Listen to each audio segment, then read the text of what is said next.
Продължавам прогнозата за месец май за всички, които са зодия Скорпион или имат асцендент Скорпион. Много силен период за вас, сякаш живота ви започва от начало, имате усещането, че се пробуждате. Но може би още нещо малко не ви достига.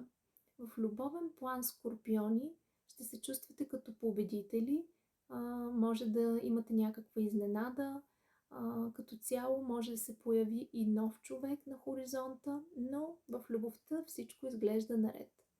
В работен и професионален план може да имате някакви вътрешни конфликти или конфликти с колеги, може да имате усещането, че сте в една токсична среда и повече не искате така.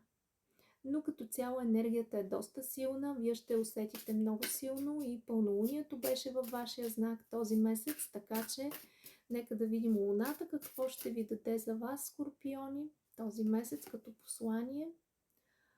Усилената работа се отплаща, така че всичко, което правите и се трудите, ще ви се отплати, ще ви бъде върнато.